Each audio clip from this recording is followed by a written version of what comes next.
बोले बिजली चमके, सो बोले बादल गरजे, हम बोले बिजली चमके। दोनों मिलकर सोहम बरसे, दोनों मिलकर सोहम बरसे रे। तंबूरा क्या बोले रे, तंबूरा क्या बोले, तंबूरा क्या बोले रे, तंबूरा क्या बोले, तंबूरा क्या बोले रे, तंबूरा क्या बोले, तंबूरा क्या बोले रे, तंबूरा क्या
बहुत आहिस्ता से प्रकाश बुझा दें।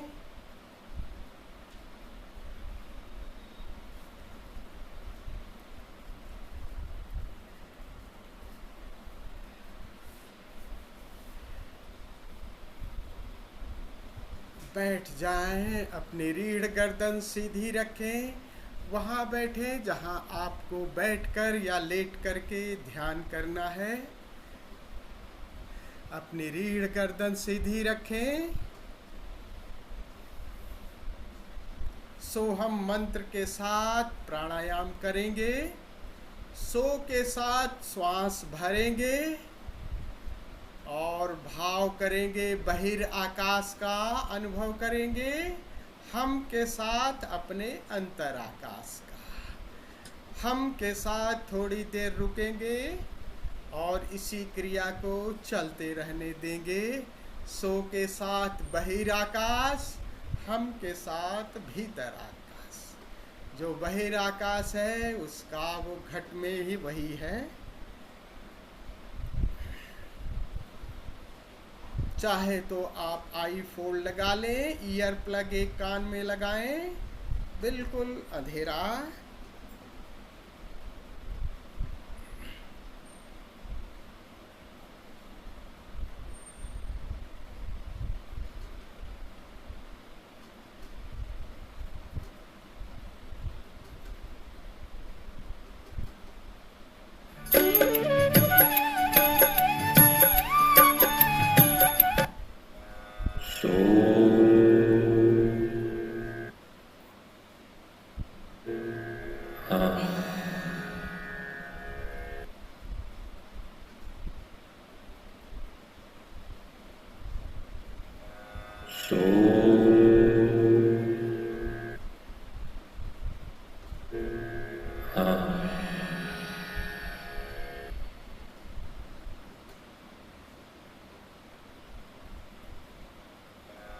सो के साथ बहिराकाश,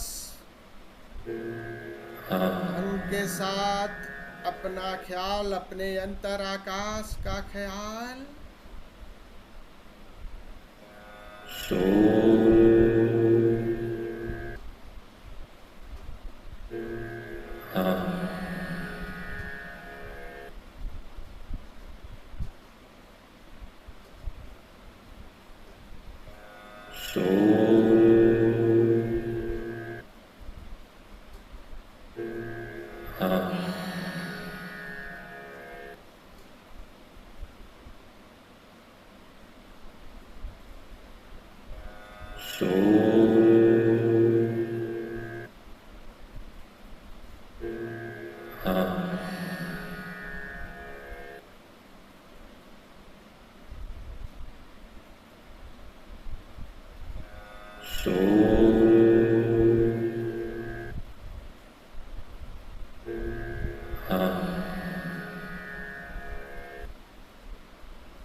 अब मंत्र का उच्चार भी बंद कर दें, सिर्फ सुने।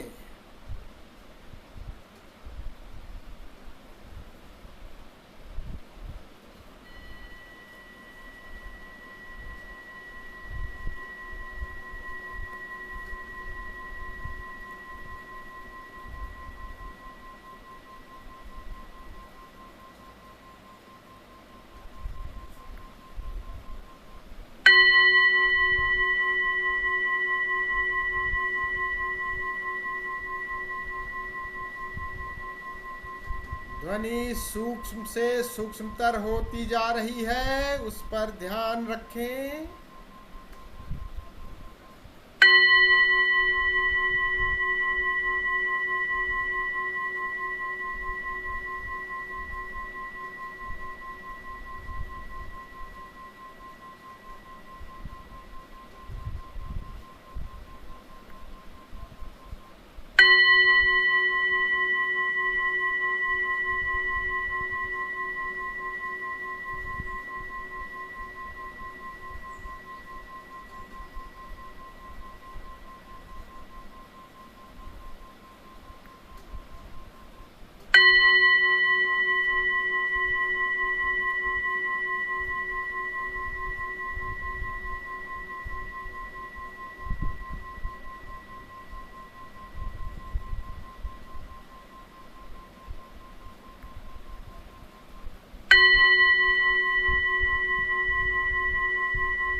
बाहर की ध्वनि भी विदा हो गई। सुनना जारी रखें। बाहर के सारे द्वार दरवाजे बंद कर लें। दोनों कानों में ईयर प्लग लगा लें। भीतर की तरफ मुड़ गए।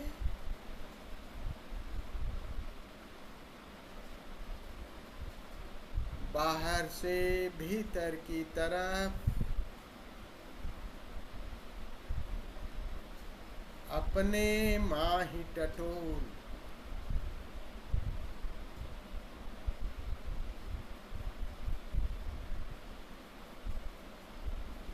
एक शून्यता का अनुभव हो रहा है।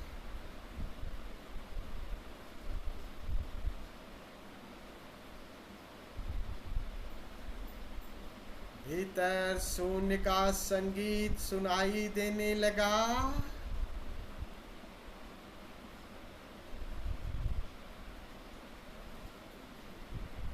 जिसे झेन फकीर कहते हैं, एक हाथ की ताली।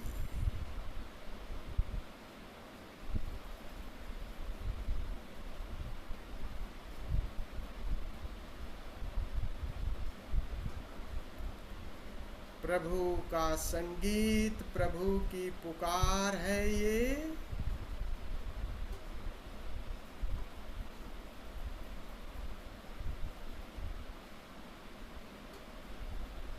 अब प्रभु की इस पुकार को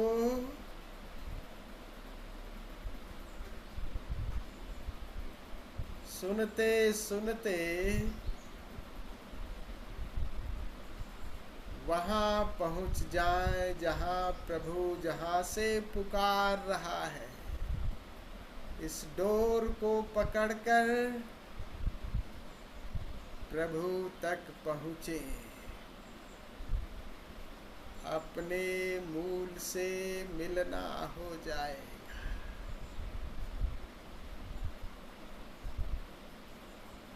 जिन मित्रों को लेटना है लेट जाएं, जिनको बैठ के प्रयोग करना है बैठ के करें।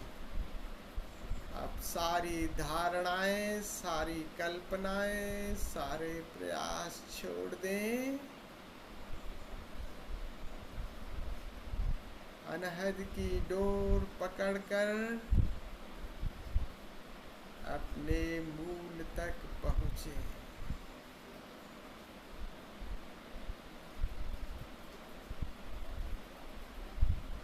जय ओशो।